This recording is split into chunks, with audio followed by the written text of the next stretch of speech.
are glad that you're here today. If you're a visitor with us, a special welcome to you. We're so glad that you decided to be here with us this morning. First off, I want to say thank you to all the volunteers that follow the Star. You've heard us talk a little bit about that. It's been very different this year, which has been really fantastic. We got this new courtyard thing going on with the petting zoo and all that stuff. That's been great. We got a couple new scenes in Follow the Star this year with the guards, and our Clydesdales are back, which is great. We have live animals this year, so we've had sheep with the shepherds, which kind of fits. So we're glad to have everybody here and all those who helped put this together and volunteered to set up and all that kind of stuff. So thank you for that. And speaking of getting things ready for Christmas, how many of you, by show of hands, are ready for Christmas?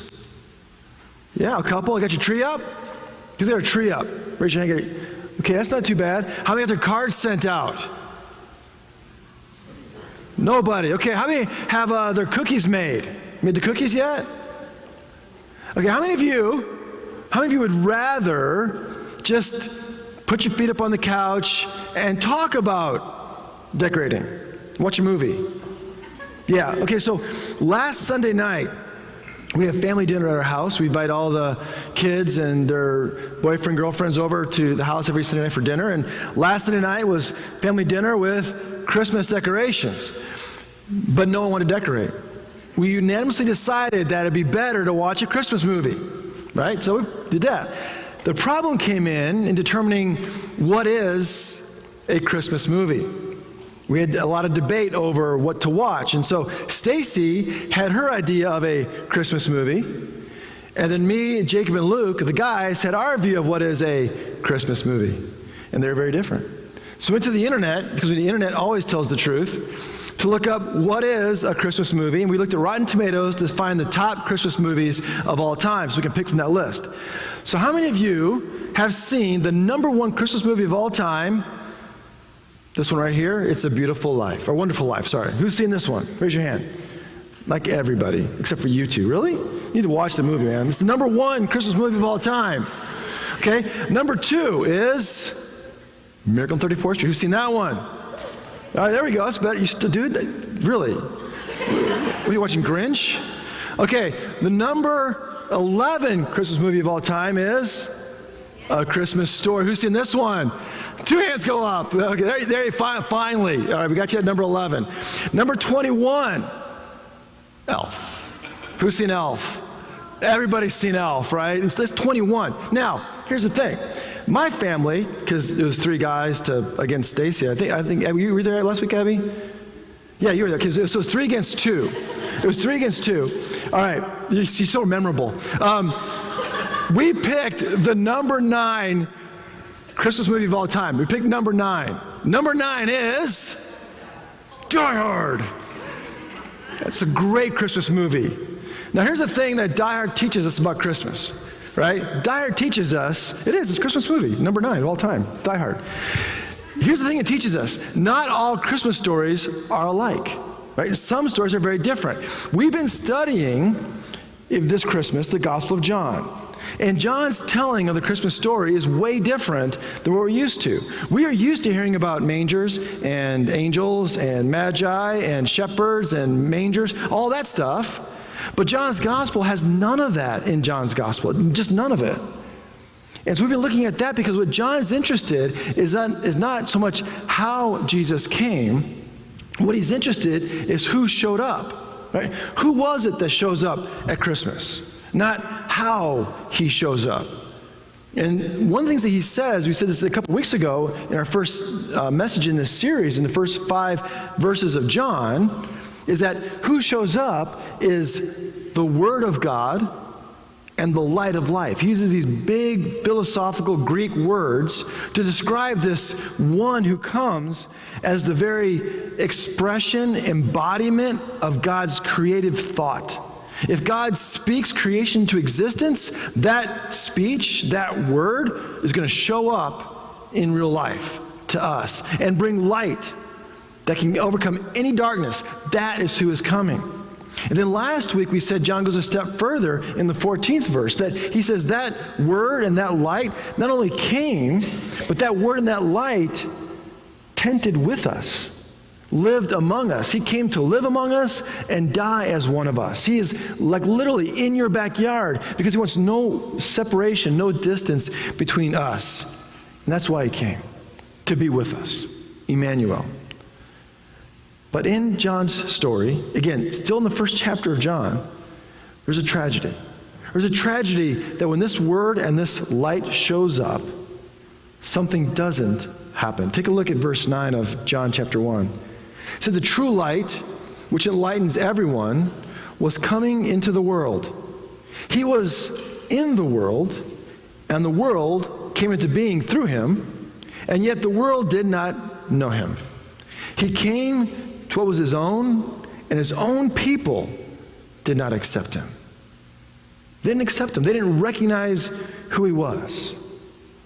And that's probably still true today in a lot of ways.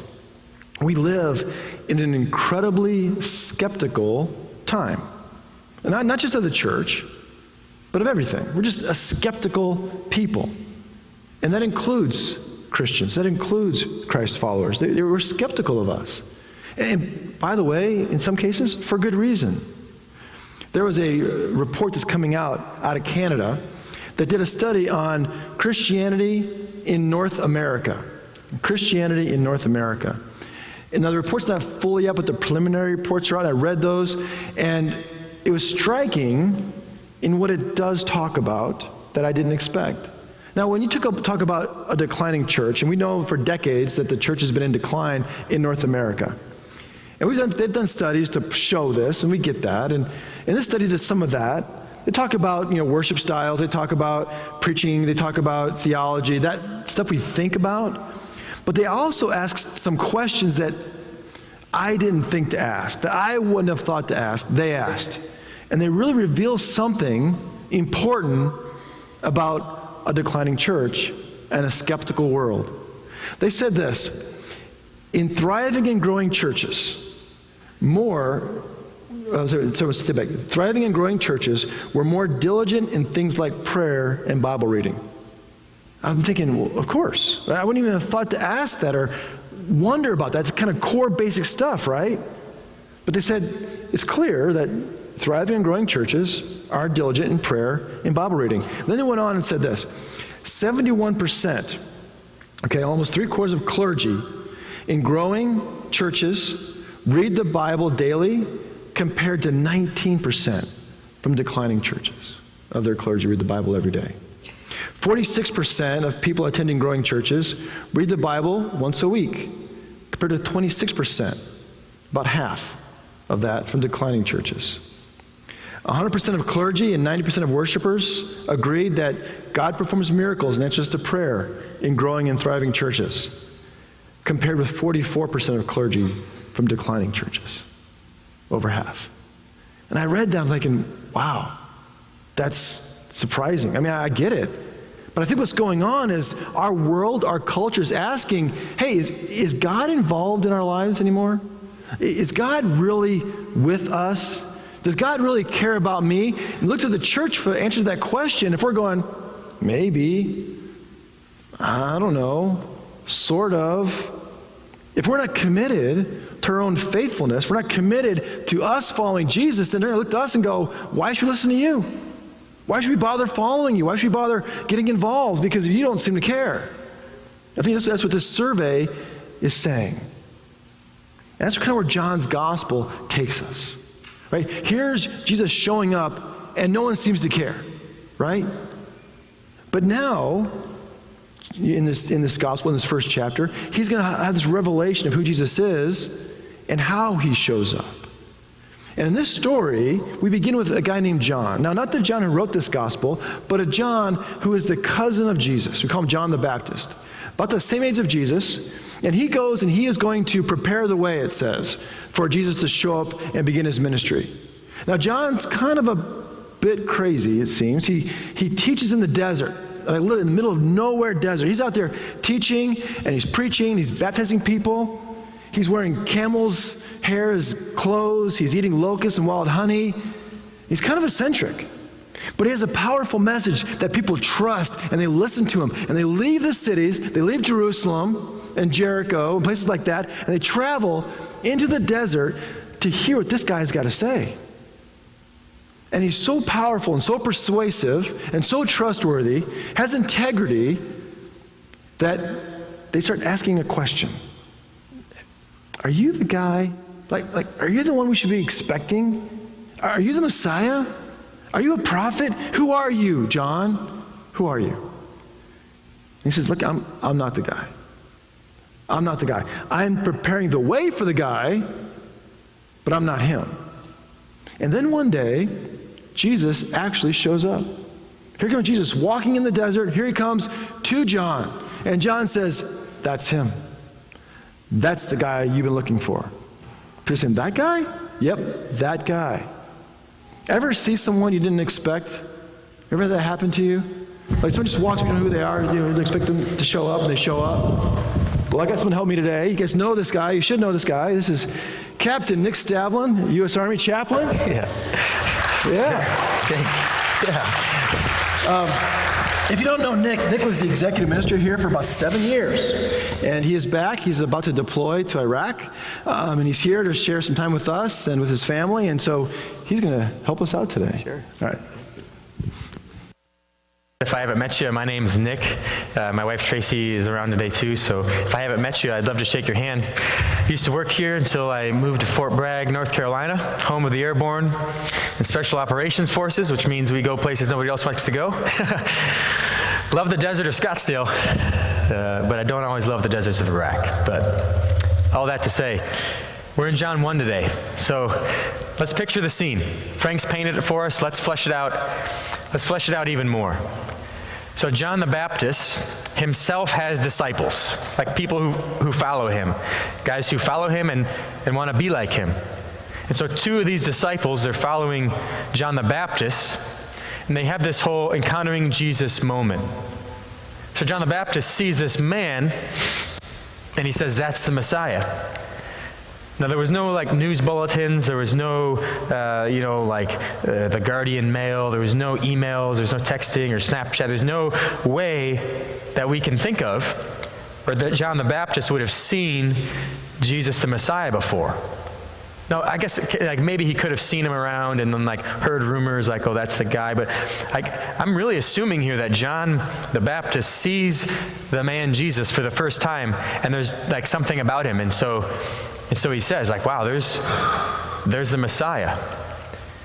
In one of the other Gospels, there's 4 Gospels, Matthew, Mark, Luke, and John. We're in John today, but in one of the other Gospels, it says that John the Baptist looked over and saw Jesus for the first time and says, look, there's the Messiah, the one who takes away the sins of the world.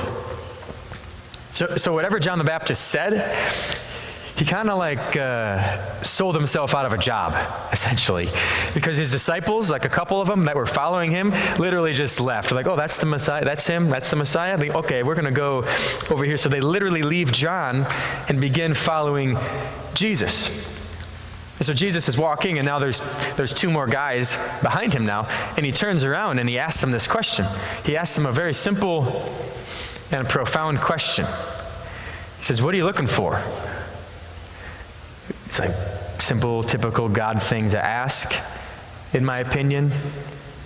You see, it seems like on the lips of Jesus in the Gospels and even in the Old Testament, coming from the voice of God, we often find simple, direct questions.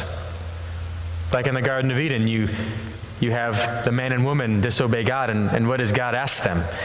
Where are you? Or elsewhere in the Gospels, Jesus is teaching, and there's this crippled man, a man who's been crippled all his life, 3 decades or so of his life.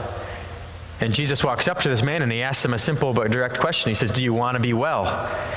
And so this is just so typical of Jesus to do, to turn around to these 2 disciples who used to follow John the Baptist, and now, as of 30 seconds ago, they follow Jesus. He turns around and he asks them, what are you looking for?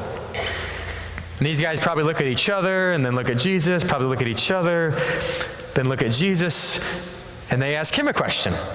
It's Jesus, I'll match your question with another question. Where are you staying? Jesus, where are you staying right now? And Jesus doesn't do that. Here's what he does not do. He doesn't say, well, I'm staying, 3 blocks down 64th Street at my Uncle Butch's house, a nice pull-out sofa. He doesn't describe to them anything. He simply invites them. He says, come and see. Hey, Jesus, where are you staying? Come and see. So I'm convinced that there are some things that you can only experience. So like I can try to describe to you what it's like to ride on a roller coaster. I can be like, oh, you're going up, and it's like ticking. It goes tick, tick, tick. It's going up, up, up, and you get to this point at the top where you're kind of weightless, and then all of a sudden you drop down, and it's like your stomach leaps out of your throat, and it's way back there, and it takes 10 seconds for your stomach to catch up to you. And if you've ridden a roller coaster, you're with me. You're like, okay, I get it, the anticipation, Nick, I'm right there, the ticking, and then you're weightless up here, and the drop. I'm totally with you. But if you've never ridden a roller coaster, you're like, wait a second. Like your stomach leaves your throat, and I don't understand. What are you trying to describe here? It's the same thing with wine. Okay, if you've ever been to a restaurant where there's like wine right there at the table, they're trying to sell you for, $900 a bottle. Flip the thing around and read the wine description. Read the label. It's hilarious. They're going to use the most absurd words to try to describe the taste of wine. So you're going to find things like succulent, full-bodied, okay? Or really crazy things like this wine is a blend, a courageous blend of earth wisdom and strength. And you're like, man, why haven't I been drinking strength before this? Like, what is earth wisdom? And how do I become stronger? Those are two questions I ask myself every day. Apparently wine is the answer. They're trying to describe something that you can only taste. So I'm a desserts guy. That's my language. It's my love language. So if you talk chocolate, I'm like, okay, interesting. You say dark chocolate, I'm leaning forward. You give me a brand name like Ghirardelli, I'm like, oh, that's even better, right? You give me a percentage like 70%, I'm there. I'm with you. Why? Because I've tasted it. Like I know what you're talking about. This isn't a new concept. It's certainly not new in our lives, and it's not new in the Bible. So in the book of Psalms, in chapter 34, the writer says, taste and see that the Lord is good. Taste him. Experience him. All this has me wondering. It has me questioning, thinking, exploring. I wonder if we've spent maybe too much time like trying to talk about Jesus or describe him, maybe even defend him. I don't know. I wonder these things. Maybe what we should have been doing or can start doing is to simply invite people. Like, come with me and experience Jesus. Come with me to Chaparral. Experience Jesus with me there. Come have dinner at my house. And, you'll experience Jesus there. Hopefully in a positive way, you'll experience Jesus there. But I wonder, like, maybe this is something we need to do more of. Because in this section of John chapter 1, we see Jesus saying to these disciples, come and see, experience me. Later on in the day, after these two disciples have been with Jesus for probably like half a day, maybe 6 hours, maybe 8 hours, I don't know, they go home. One of those disciples, one of the guys who left John the Baptist, started following Jesus. His name was Andrew. Andrew goes home to his brother Peter, like the Peter, okay, the Saint Peter. It's before Peter was famous, though. So in this scene in John 1, Andrew tells Peter, we have found the Messiah. And so if you're Peter, this isn't in John chapter 1, but use your imagination. If you're Peter, what are you wondering? How do you know? Like, what does he look like? What's he like? How did you know this? Well, you don't ever see that exchange. You don't ever see it because before Peter can really say much of anything, listen to what Andrew says. He says, come and see him. Oh, he's 6'5", slender build, really great-looking jaw. His eyes pierce through your soul. I guess, I grew up looking at pictures of Jesus like he was Swedish. So, blonde hair, blue eyes, whatever you want to describe your Jesus to look like. No, we don't see any of this with Andrew. Andrew invites him to experience Jesus. Because maybe that's what we should be doing too. Maybe it's a template for how we might invite others to come along the journey to see Christ. But here's what I know. I know that for everyone, or for not for everyone, experiencing Jesus is positive. Like for some folks, their first encounter with Jesus is complicated. It's uncomfortable. Watch out for that bag. Well, sometimes it is like what Nick described. Andrew goes, tells Peter, Peter goes and sees Jesus, and next thing you know, they're off doing Jesus. Now, not that that's, there's no bumps in the road, it's not difficult. I mean, we know that Peter runs into some trouble when he follows Jesus, but he keeps following after him, right? But sometimes it's more complicated than that. It's a little more difficult, and John has a story for you, too, in this same first chapter. So after Peter and Andrew are out there following Jesus, another guy meets Jesus named Philip. And Philip begins to follow Jesus too, and he has a friend. His friend's name is Nathaniel. Now, Nathaniel is a bit more skeptical, like we mentioned earlier, than Peter, Andrew, and Philip seem to be. Nathaniel's again more skeptical. And so when Philip goes to him and says, hey, I've found the guy, I found the Messiah, I found this one who is bringing freedom and hope and everything we've wished for, he's here, and he's from Nazareth. And Nathaniel's not impressed. He says in verse 46, can anything good come out of Nazareth? Like, are you serious? Nazareth? I mean, nothing good comes from that town. It's a little podunk backwater, hole in the wall, Tempe-like place. It's just not a good town, and nothing good comes from there. Sorry, just saying, right? And that's what he says. Well, I don't want to go. I don't want to see a guy from Nazareth. Kings don't come from Nazareth. Well, Philip says, look, just come and see. Verse 46. That's what he said. Philip said to Nathanael, come and see. He doesn't badger him. He doesn't beg him. He doesn't, please would you come? Please would you come? He doesn't do that. He just says, come and see. Philip isn't a theologian, not a philosopher, doesn't have all the answers. Just a simple invitation. Look, you come and see for yourself. And that goes for us too. You don't need to be a theologian, tell friends about Jesus. You don't need to know all the answers, have all the Bible memorized. You just need to have an invitation. Come and see what he's done in my life. Come and see what he does in my community. Come and see what he is doing in the world today. Just come and see.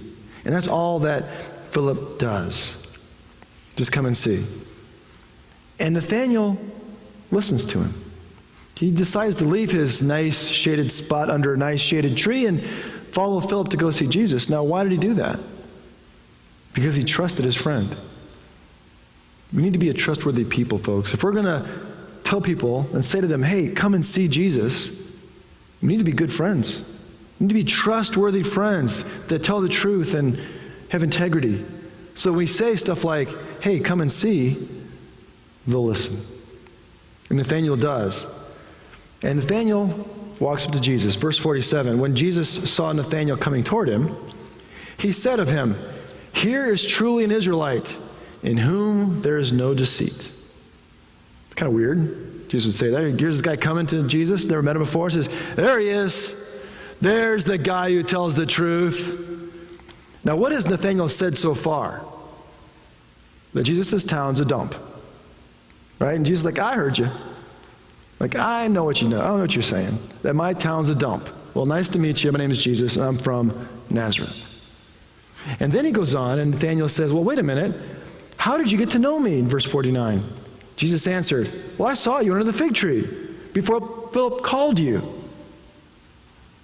And here's the cool thing about this, and what Nathanael picks up on. Nathanael had come to see Jesus. He had come to see for himself who Jesus is. But before that happened, Jesus had already seen Nathanael. Jesus sees us. Before we even seek after him and go to see him, he's already seen us. And despite our flaws, and despite our frailties, our faithlessness at times, despite all that, he still decided to come and to be with us and to hang out in the backyard with us, to be part of our lives.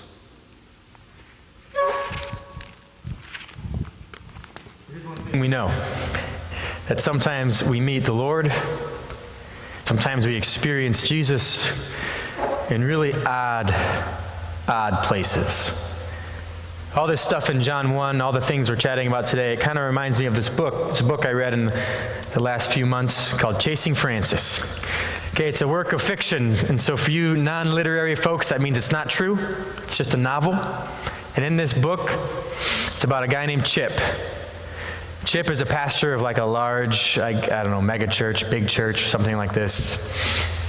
And he has this crisis of faith. Not the kind of crisis of faith where he starts doubting the existence of God, but a different kind of crisis of faith. Almost like a crisis of leadership. Like have I been doing this thing all wrong this whole time? Have I been leading these people on a different path than I thought? And so this crisis of faith leads Chip to go visit his Uncle Kenny. Uncle Kenny lives in Italy. He's a Catholic priest turned monk, quirky guy. And he's staying with him, and he decides, Chip, what you need is a pilgrimage. This ancient thing that Christians used to do. They would intentionally go somewhere as a way to experience God. So they begin chasing Francis, walking in the footsteps of St. Francis, this great saint of ages past. They go to like his birthplace. They go to the place where he was converted. They go to the church that he planted. They go to all these different sites. And along the way, there's this really interesting story. They're in this like dark, dingy, downtown urban area of some city in Italy. And they're in this hospice house. It's a Catholic-run hospice house where people come after they've been rejected by their family, after they've been shut out by hospitals, mostly dying AIDS patients, really. And Chip is there. He's there with this like young, attractive, just super intelligent nun who runs the house, and his Uncle Kenny's there too. And Uncle Kenny says to this woman, this nun, hey, I've brought Chip here. He's from the United States. He's going to work with you for the night. Put him to work. So they start making rounds together, and she's sharing with him kind of the stories of each patient, and they maybe pray with this one, and they go to another room, and there's just this intensely, almost in a revolting way, he's so frail, this patient. He's dying of AIDS, like no energy to do much of anything other than smile. And this nun, she introduces Chip. She says, this is Chip. He's going to be giving you your bath. And Chip's kind of like, whoa, we didn't talk about this. But he does it. He bathes the man. He serves him.